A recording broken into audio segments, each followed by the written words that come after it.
Talent online current affairs ക്ലാസ്സിലേക്ക് സ്വാഗതം.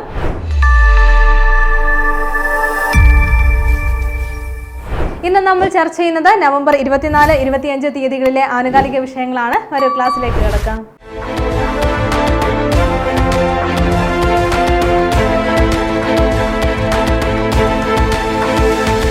എല്ലാ PSC എക്സാമുകൾക്കും വളരെ ഇമ്പോർട്ടന്റ് പാർട്ടായിട്ടുള്ള SCERT പാഠഭാഗങ്ങൾ നിങ്ങൾക്ക് ഈസിയായി പഠിച്ചു തീർക്കുവാൻ ടാലന്റ് അക്കാദമിയുടെ SCERT അറിവിടം ബുക്കുകൾ ഇപ്പോൾ വിപണിയിൽ ലഭ്യമാണ്. അപ്പോൾ ഈ ഒരു അറിവിടം ബുക്കിൽ ടീച്ചേഴ്സ് ടെസ്റ്റും അതേപോലെ തന്നെ ലേണിംഗ് റൂമും ക്വസ്റ്റ്യൻ ബാങ്ക്സും എല്ലാം ഉൾപ്പെടുത്തിയിട്ടുണ്ട്. അപ്പോൾ പാഠഭാഗങ്ങൾ മാത്രമല്ല ഇവയെല്ലാം പഠിച്ചു വേണം നിങ്ങൾ എക്സാമിന് വേണ്ടി പ്രിപ്പയർ ചെയ്യുവാൻ.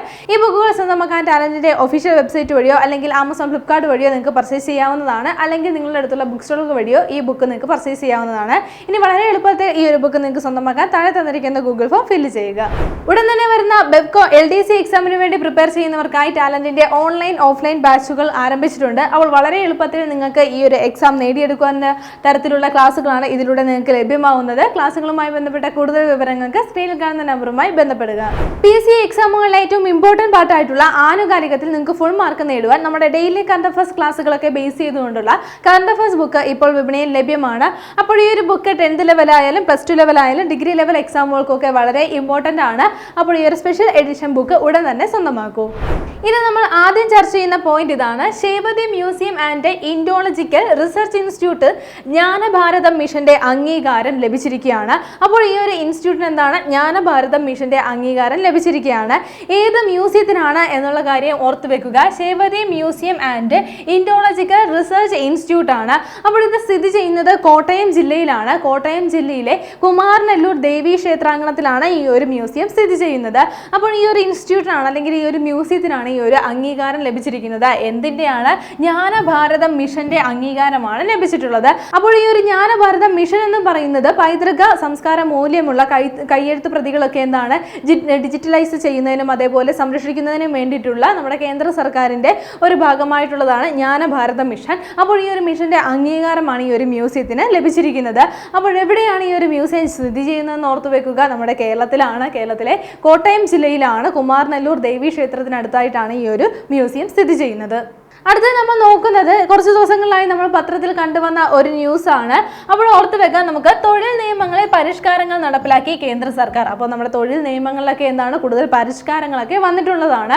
അപ്പോൾ വന്നിരിക്കുകയാണ്. അപ്പോൾ ഈ പരിഷ്കാരങ്ങൾ പ്രധാനമായിട്ടും വരുന്നത് എവിടേക്കാണെന്ന് ഓർത്ത് വെക്കുക. എന്തൊക്കെ പരിഷ്കാരങ്ങളാണ് വന്നിട്ടുള്ളതെന്ന് വെച്ചാൽ വേതന കോഡ് 2019, തൊഴിൽ സുരക്ഷ ആരോഗ്യം തൊഴിൽ സാഹചര്യ കോഡ് 2020, സാമൂഹ്യ സുരക്ഷാ കോഡ് 2020, വ്യവസായ ബന്ധ കോഡ് 2020 എന്നിവയാണ് പ്രാബല്യത്തിൽ വന്നിരിക്കുന്നത്. അപ്പോൾ ഇതിലൊക്കെ എന്താണ് ഓരോരോ പരിഷ്കാരങ്ങളാണ് വന്നിട്ടുള്ളത്. നേരത്തെ ഉണ്ടായിരുന്ന നിയമങ്ങൾ എന്താണ് പരിഷ്കാരങ്ങൾ വരുത്തിക്കൊണ്ടുള്ള കോഡുകളാണ് നിലവിൽ വന്നിരിക്കുന്നത്. അപ്പോൾ ഈ ഒരു പ്രാബല്യത്തിൽ നടപ്പിലാക്കിയിരിക്കുന്നത് കേന്ദ്ര സർക്കാരാണെന്നുള്ളത് ഓർത്തു വെക്കുക. ഇനി ഇതിൽ പ്രധാനപ്പെട്ട നിയമങ്ങൾ അല്ലെങ്കിൽ പ്രധാനപ്പെട്ട മാറ്റങ്ങൾ എന്തൊക്കെയാണ്, പരിഷ്കാരങ്ങൾ എന്തൊക്കെയാണെന്ന് നമുക്കൊന്ന് പഠിച്ചു വെക്കാം. എല്ലാ തൊഴിലാളികൾക്കും നിർബന്ധിത നിയമക്കത്തുകൾ നൽകണം എന്നുള്ള ഒരു പരിഷ്കാരം വന്നിട്ടുണ്ട്. എല്ലാത്തരം തൊഴിലാളികൾക്കും എന്താണ് നമ്മുടെ അപ്പോയിൻമെന്റ് ഓർഡർ അതേപോലെയുള്ള ഓഫർ ലെറ്റർ ആ ഒരു കാര്യം എന്താണ് കറക്റ്റായിട്ട് നൽകണം, അത് നിർബന്ധിതമായിട്ട് നൽകണം എന്ന് പറയുന്നുണ്ട്.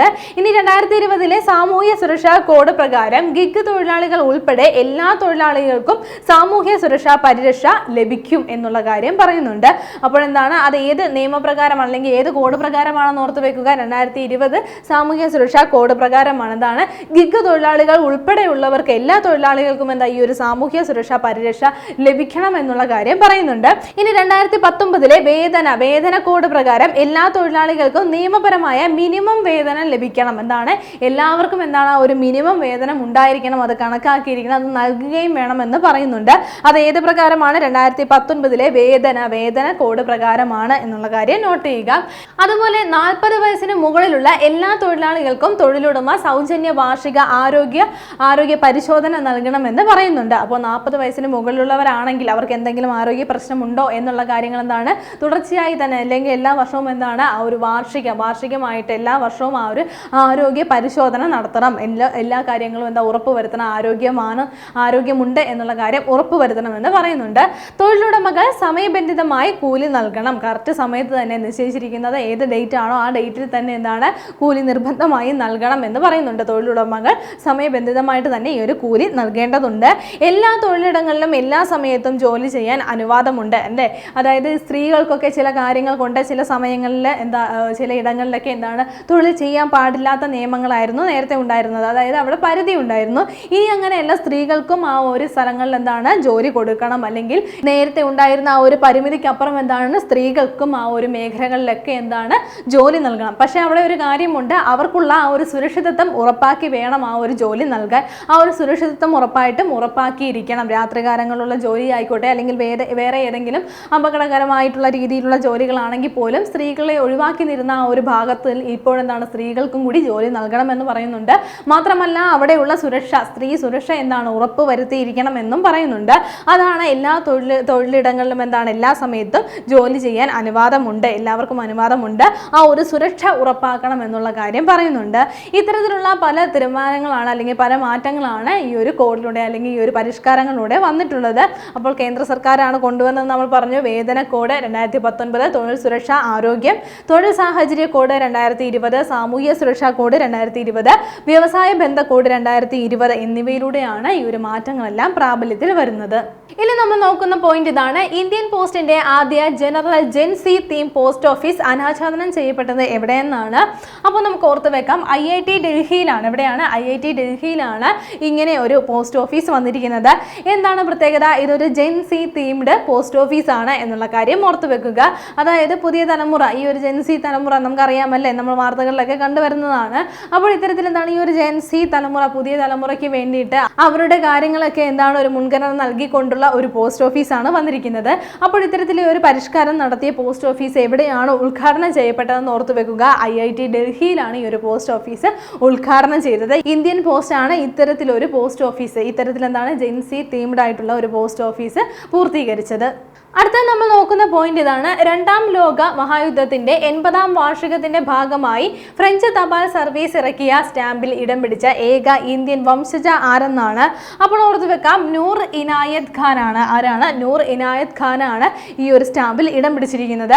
അപ്പോൾ ഈ ഒരു സ്റ്റാമ്പ് പുറത്തിറക്കിയതിന്റെ കാരണം അല്ലെങ്കിൽ എന്തിന്റെ വാർഷികത്തോടനുബന്ധിച്ചാണെന്ന് നമ്മൾ പറഞ്ഞു. രണ്ടാം ലോക യുദ്ധത്തിന്റെ 80ാം വാർഷികത്തിന്റെ ഭാഗമായിട്ടാണ് ഫ്രഞ്ച് തപാൽ സർവീസ് ഒരു സ്റ്റാമ്പ് ഇറക്കി. അപ്പോൾ ആ ഒരു സ്റ്റാമ്പിൽ ഇടം നേടിയ ഏക ഇന്ത്യൻ വംശജയാണ് ആരാണ്? നൂർ ഇനായത് ഖാൻ എന്നുള്ള കാര്യം നോട്ട് ചെയ്യുക. മാത്രമല്ല ടിപ്പു സുൽത്താന്റെ പരമ്പരയിൽപ്പെട്ട ഒരു വ്യക്തി കൂടിയാണ് ആരാണ്? നൂർ ഇനായത് ഖാൻ. എന്തിന്റെ പേരിലായിരിക്കും ഈ ഒരു സ്റ്റാമ്പിൽ ഇടം നേടിയത് എന്നുള്ള കാര്യം നമുക്ക് ഊഹിക്കാവുന്നതേ ഉള്ളൂ. രണ്ടാം ലോക യുദ്ധത്തിന്റെ കാലത്ത് നാസിപ്പടയ്ക്കെതിരെ ഫ്രാൻസിന്റെ ചെറുത്തുനിൽപ്പിൽ പങ്കുവഹിച്ചതിന്റെ ഭാഗമായിട്ടാണ് നൂർ ഇനായത് ഖാൻ ഈ ഒരു സ്റ്റാമ്പിൽ ഇടം നേടിയിരിക്കുന്നത്. ഇനി നമ്മൾ പറഞ്ഞു ഏക ഇന്ത്യൻ വംശജയാണ് എന്നുള്ള കാര്യം നമ്മൾ പറഞ്ഞു. ഇന്ത്യൻ സൂഫി വര്യന്റെ മകളായി 1914 മോസ്കോയിലാണ് നൂർ ഇനായത് ഖാൻ ജനിച്ചത്. അവിടെയാണെന്ന് ഓർത്തു വെക്കുക, മോസ്കോയിലാണ്. പിന്നെ അതിനുശേഷം ബ്രിട്ടനിലും അതേപോലെ ഫ്രാൻസിലുമായിട്ടാണ് വളർന്നത്. അപ്പോൾ ഈ ഒരു വ്യക്തിയാണ് ഈ ഒരു സ്റ്റാമ്പിൽ ഇടം പിടിച്ചിരിക്കുന്നത്. എന്താണ് പ്രത്യേകത? ഈ ഒരു സ്റ്റാമ്പ് പുറത്തിറക്കിയത് രണ്ടാം ലോക യുദ്ധത്തിന്റെ 80ാം വാർഷികത്തോടനുബന്ധിച്ചാണ്. ആരാണ് പുറത്തിറക്കിയത്? നമ്മൾ പറഞ്ഞു, ഫ്രഞ്ച് തപാൽ സർവീസ് ആണ് പുറത്തിറക്കിയത്. സ്റ്റാമ്പിൽ ഇടം നേടിയ ഏക ഇന്ത്യൻ വംശജയാരാണ്? നൂർ ഇനായത് ഖാൻ ആണ്. ഇനി ഒരു കണ്ടുപിടുത്തമാണ് നമ്മൾ നോക്കുന്നത്. കണ്ടുപിടിച്ചിരിക്കുന്നത് ഒരു നീരാളി കൂന്തലിനെയാണ് കണ്ടുപിടിച്ചിരിക്കുന്നത്. അടുത്തിടെ അറബിക്കടലിൽ നിന്നും കണ്ടെത്തിയ പുതിയ ഇനം ആഴക്കടൽ നീരാളി കൂന്തലാണ്. എന്താണ് പേരെന്ന് നോക്കുക. ടനിൻജിയ സൈലാസി. എന്താണ് പേര് നൽകിയിരിക്കുന്നത്? ടനിൻജിയ സൈലാസി എന്നാണ് പേര് നൽകിയിരിക്കുന്നത്. അപ്പോൾ ഇതിന്റെ പ്രത്യേകത എന്താണ്? ഒരു നീരാളി കൂന്തലാണ്, ഒരു ആഴക്കടൽ നീരാളി കൂന്തലാണ് ഇത്. അപ്പോൾ നീ ഒരു കാര്യത്തിൽ നമ്മൾ ശ്രദ്ധിക്കേണ്ടതെന്ന് പറഞ്ഞാൽ, നീരാളിയെ നമുക്കറിയാം, എന്താണ് കൂന്തലിനെ നമുക്കറിയാം, രണ്ട് ജീവികളെ നമുക്കറിയാവുന്നതാണ്. അപ്പോൾ ഇതൊരു നീരാളി കൂന്തലാണ് എന്നുള്ള കാര്യം നോട്ട് ചെയ്യുക. ഇത്തരത്തിൽ ഒരു ടനിൻജിയ സൈലാസി ഇപ്പോൾ കണ്ടുപിടിച്ചിരിക്കുന്ന ഈ ഒരു വർഗത്തിൽ, അതായത് ഈ ഒരു നീരാളി കൂന്തൽ വർഗത്തിൽ പെട്ടിട്ടുണ്ടായിരുന്ന ഒരേ ഒരു കൂന്തലായിരുന്നു ഇതുവരെ ഉണ്ടായിരുന്നത്. അതിന്റെ പേരെന്താണ്? ടനിൻജിയ ഡാനെ എന്നായിരുന്നു. എന്താണ്? ടനിൻജിയ ഡാനെ ആയിരുന്നു ഇതിനു മുമ്പ് ഉണ്ടായിരുന്നത്. അപ്പോൾ ഇപ്പോൾ രണ്ടാമതായിട്ട് ഒരെണ്ണത്തെ കണ്ടുപിടിച്ചിരിക്കുന്നതാണ് എന്താണ്? ടനിൻജിയ സൈലാസി എന്നുള്ള കാര്യം നോട്ട് ചെയ്യുക. എവിടെ നിന്നാണ് കണ്ടെത്തിയെന്ന് നമ്മൾ പറഞ്ഞു, അറബിക്കടലിൽ നിന്നുമാണ് ഈ ഒരു പുതിയ ഇനം കൂന്തലിനെ കണ്ടെത്തിയിരിക്കുന്നത്. ഇനി ആരാണ് കണ്ടെത്തിയത്? കേന്ദ്ര സമുദ്ര മത്സ്യ ഗവേഷണ സംഘത്തിൽപ്പെട്ടിട്ടുള്ള ശാസ്ത്രജ്ഞരാണ് ഈ ഒരു കൂന്തലിനെ, ഈ ഒരു നീരാളി കൂന്തലിനെ കണ്ടെത്തിയത്. അപ്പോൾ ഇതിന്റെ പേര് ഓർത്തു വെക്കുക, ടനിൻജിയ സൈലാസി എന്നാണ് പേര് നൽകിയിരിക്കുന്നത്. ഇന്ത്യയുടെ മറ്റൊരു നേട്ടമാണ് ഇനി നമ്മൾ നോക്കുന്നത്. കാഴ്ച പരിമിതരുടെ പ്രഥമ വനിതാ T20 ലോകകപ്പ് കിരീടം നേടിയത് ആരാണ്? ഇന്ത്യയാണ് എന്നുള്ള കാര്യം ഓർത്തുവെക്കുക. അപ്പോൾ ഓർത്തുവെക്കുക എന്താണ്? കാഴ്ച പരിമിതരുടെയാണ്. ബ്ലൈൻഡ് ക്രിക്കറ്റ് മത്സരമാണ് ആദ്യമായിട്ട് നടക്കുന്നതാണ്. ഏത് വർഷമാണ് നടന്നത്? 2025 നടന്നത്. പ്രഥമ വനിതാ ബ്ലൈൻഡ് T20 ലോകകപ്പ് കിരീടം നേടിയത് ആരാണെന്ന് ഓർത്തുവെക്കുക. ഇന്ത്യയാണ്. ഫൈനലിൽ നേപ്പാളിനെയാണ് തോൽപ്പിച്ചത് എന്നുള്ള കാര്യം ഓർത്തുവെക്കുക. എന്താണ്? നേപ്പാളിനെയാണ് തോൽപ്പിച്ചിരിക്കുന്നത്. അതുപോലെ തന്നെ ഓർത്തു വെക്കേണ്ടതാണ്, വേദി എവിടെയായിരുന്നു? ഈ ഒരു മത്സരത്തിന്റെ വേദി എവിടെയായിരുന്നു? ശ്രീലങ്കയിൽ വെച്ചാണ് നടന്നത്. ശ്രീലങ്കയിലെ കൊളംബോയിൽ വെച്ചിട്ടാണ് മത്സരം നടന്നത് എന്നുള്ള കാര്യം ഓർത്തു വെക്കുക. അപ്പോൾ നമ്മൾ നോക്കിയത് എന്താണ്? ഇന്ത്യയുടെ ഒരു നേട്ടമാണ് നോക്കിയത്. കാഴ്ച പരിമിതരുടെ പ്രഥമ വനിതാ T20 ലോകകപ്പിൽ ലോകകപ്പ് നേടിയത് ആരാണ്? ഇന്ത്യയാണ്. ഫൈനലിൽ ഏത് രാജ്യത്തെയാണ് പരാജയപ്പെടുത്തിയത്? നേപ്പാളിനെയാണ് പരാജയപ്പെടുത്തിയത്. വേദി ശ്രീലങ്കയാണ്. അടുത്ത നമ്മൾ നോക്കുന്ന പോയിന്റ് ഇതാണ്. ലാസ് വെഗാസ് ഗ്രാൻഡ് പ്രിക്സ് 2025 ജേതാവായത് ആരെന്നാണ്. ഓർത്തുവെക്കുക, മാക്സ് വെസ്റ്റപ്പൻ ആണ്. ആരാണ്? മാക്സ് വെസ്റ്റപ്പൻ ആണ് ഈ ഒരു മത്സരത്തിൽ ജേതാവായിരിക്കുന്നത്. 2025 ലാസ് വെഗാസ് ഗ്രാൻഡ് പ്രിക്സ് ആണ് എന്നുള്ള കാര്യം ഓർത്തുവെക്കുക. ഫോർമുല 1 ലാസ് വെഗാസ് ഗ്രാൻഡ് പ്രിക്സിലാണ് അദ്ദേഹം ജേതാവായിരിക്കുന്നത്. മാക്സ് വെസ്റ്റപ്പൻ ആണ്. ഇനി നമ്മൾ നോക്കുന്ന പോയിന്റ് ഇതാണ്. 2025-26 സയ്യിദ് മുസ്താഖ് അലി ട്രോഫിയിൽ കേരളത്തെ നയിക്കുന്നത് ആരെന്നാണ്. അപ്പോൾ നമുക്കറിയാം, നമ്മുടെ പ്രിയപ്പെട്ട താരമായിട്ടുള്ള സഞ്ജു സാംസൺ ആണ്. ആരാണ്? സഞ്ജു സാംസൺ ആണ് ഈ ഒരു മത്സരത്തിൽ കേരളത്തെ നയിക്കുന്നത്. ഏത് വർഷത്തെയാണെന്ന് ഓർത്തുവെക്കുക. 2025-26 മത്സരത്തെ. ഏത് മത്സരമാണ്? സയ്യിദ് മുസ്താഖ് അലി ട്രോഫിയാണ്. അപ്പോൾ ഈ ഒരു മത്സരത്തെ കേരളത്തെ നയിക്കുന്നത് ആരാണെന്ന് ഓർത്തു വെക്കാം. സഞ്ജു സാംസൺ ആണ്. മാത്രമല്ല, ആ ടീമിൽ എന്താണ്, നമുക്ക് ഇഷ്ടപ്പെട്ട ഒട്ടനവധി താരങ്ങൾ ഉൾപ്പെടുന്നുണ്ട്. ഇനി ഈ ഒരു ടീമിന്റെ തന്നെ ഉപനായകനായിട്ട് അഹമ്മദ് ഇമ്രാനും ഉണ്ട് എന്നുള്ള കാര്യം ഒന്ന് നോട്ട് ചെയ്യുക. ആരാണ്? അഹമ്മദ് ഇമ്രാൻ എന്താണ് ഈ ഒരു ടീമിൽ ഉപനായകനായിട്ട് വഹിക്കുന്നുണ്ട്. അപ്പോൾ ഈ ടീമിന്റെ ക്യാപ്റ്റൻ ആവുന്നത്, കേരള ടീമിനെ നയിക്കുന്നത് ആരാണ്? അത് സഞ്ജു സാംസൺ ആണ്. ഇനി ഒരു കുട്ടി മലയാളി താരത്തിന്റെ നേട്ടമാണ് നമ്മൾ ചർച്ച ചെയ്യുന്നത്. 2025 ഏഷ്യൻ യൂത്ത് റാപ്പിഡ് ചെസ് ചാമ്പ്യൻഷിപ്പിൽ വിജയിച്ച മലയാളി താരം ആരെന്നാണ്. അപ്പോൾ നമ്മൾ കഴിഞ്ഞ ദിവസം ഒരു നേട്ടം ചർച്ച ചെയ്തതേ ഉള്ളൂ. ആരാണ്? ദിവി ബിജേഷ് ആണ് ഈ ഒരു നേട്ടം കൈവരിച്ചിരിക്കുന്നത്. ഏത് മത്സരത്തിലാണെന്ന് ഓർത്തുവെക്കുക. 2025 ഏഷ്യൻ യൂത്ത് റാപ്പിഡ് ചെസ് ചാമ്പ്യൻഷിപ്പിലാണ് വിജയിച്ചിരിക്കുന്നത്. അണ്ടർ 10 പെണ്ണുങ്ങളുടെ വിഭാഗത്തിലാണ്, അണ്ടർ 10 ഗേൾസിന്റെ വിഭാഗത്തിലാണ് ഈ ഒരു മത്സരത്തിലാണ് വിജയിച്ചത് എന്നുള്ള കാര്യം ഓർത്തുവെക്കുക. ഇനി നമ്മൾ നേരത്തെ ചർച്ച ചെയ്തിട്ടുണ്ടായിരുന്നു കോമൺവെൽത്ത് ചെസ് ചാമ്പ്യൻഷിപ്പ് 2025 എന്താണ് ദിവി വിജയിച്ചിട്ടുണ്ടായിരുന്നു. അതിലേത് കാറ്റഗറിയിലായിരുന്നു? അണ്ടർ 12 കാറ്റഗറിയിലായിരുന്നു ദിവി മത്സരിച്ചത്. ആ ഒരു വിഭാഗത്തിലാണ്, അണ്ടർ 12 പെണ്ണുങ്ങളുടെ വിഭാഗത്തിലാണ് നേട്ടം കൈവരിച്ചിട്ടുണ്ടായിരുന്നത്. അപ്പോൾ ഓർത്ത് വെക്കുക, 2025 ഏഷ്യൻ യൂത്ത് റാപ്പിഡ് ചെസ് ചാമ്പ്യൻഷിപ്പിൽ വിജയിച്ച മലയാളി താരം ആരാണ്? ദിവി ബിജേഷ് ആണ്. ഉടൻ തന്നെ വരുന്ന LGS എക്സാമിന് വേണ്ടി പ്രിപ്പയർ ചെയ്യുന്നവർക്കായി ടാലന്റ് അക്കാദമിയുടെ LGS റാങ്ക് ഫെയിൽ ഇപ്പോൾ വിപണിയിൽ ലഭ്യമാണ്. ഒരൊറ്റ പൊളിയത്തിലായിട്ടാണ് ഈ ഒരു റാങ്ക് ഫെയിൽ നിങ്ങൾക്ക് ലഭ്യമാവുന്നത്. റാങ്ക് ഫെയിലിൽ മുൻവർഷ ചോദ്യങ്ങളും അതേപോലെ SCERT NCERT പാഠഭാഗങ്ങളും ഉൾപ്പെടുത്തിയിട്ടുണ്ട്.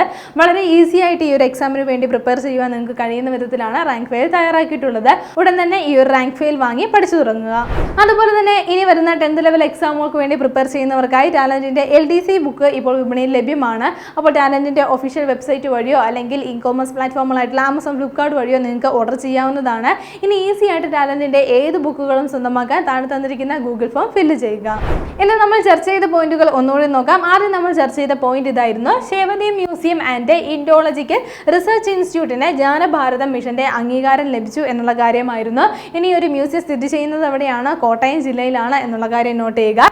അത് കഴിഞ്ഞ് നമ്മൾ നോക്കിയത് തൊഴിൽ നിയമങ്ങളിൽ പരിഷ്കാരങ്ങൾ നടപ്പിലാക്കി കേന്ദ്ര സർക്കാർ. അപ്പോൾ പരിഷ്കാരങ്ങൾ ഏതൊക്കെയാണെന്നും ഏതൊക്കെ കോഡ് പ്രകാരമാണ് എന്നുള്ള കാര്യം പ്രധാനമായിട്ട് 4 എണ്ണമായിരുന്നു ഉണ്ടായിരുന്നത്.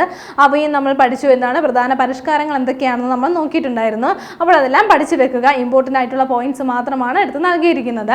അത് കഴിഞ്ഞ് നമ്മൾ നോക്കിയത് ഇന്ത്യൻ പോസ്റ്റിന്റെ ആദ്യ ജെൻസി തീം പോസ്റ്റ് ഓഫീസ് അനാച്ഛാദനം ചെയ്യപ്പെട്ടത് എവിടെയെന്നാണ്. IIT ഡൽഹിയിലാണ് നവീകരിച്ചിട്ടുള്ള എന്താണ് ഈ ഒരു ജെൻസി തീം ബേസ്ഡ് ആയിട്ടുള്ള പോസ്റ്റ് ഓഫീസ് അനാച്ഛാദനം ചെയ്യപ്പെട്ടത്. ശേഷം നമ്മൾ നോക്കിയത് 2ാം ലോക യുദ്ധത്തിന്റെ 80ാം വാർഷികത്തിന്റെ ഭാഗമായിട്ട് ഫ്രഞ്ച് തപാൽ സർവീസ് പുറത്തിറക്കിയ സ്റ്റാമ്പിൽ ഇടം നേടിയ ഏക ഇന്ത്യൻ വംശജ ആരെന്നാണ്. ന്യൂർ ഇനായത് ഖാൻ ആണ് എന്നുള്ള കാര്യം നോട്ട് ചെയ്യാം. ശേഷം നമ്മൾ നോക്കിയ പോയിന്റ് കാഴ്ച പരിമിതരുടെ പ്രഥമ വനിതാ T20 ലോകകപ്പ് കിരീടം നേടിയത് ആരെന്നാണ്. ഇന്ത്യയാണ് ഈ ഒരു നേട്ടം കൈവരിച്ചത്. അതേപോലെ ഫൈനലിൽ എന്താണ് നേപ്പാളിനെയാണ് പരാജയപ്പെടുത്തിയത്. മത്സരത്തിന്റെ വേദി ശ്രീലങ്കയായിരുന്നു. അത് കഴിഞ്ഞ് നമ്മൾ നോക്കിയത് ലാസ് വെഗാസ് ഗ്രാൻഡ് പ്രിക്സ് 2025 ജേതാവായത് ആരെന്നാണ്. മാക്സ് വെസ്റ്റപ്പൻ ആണ് ഈ ഒരു മത്സരത്തിൽ ജേതാവായിരിക്കുന്നത്.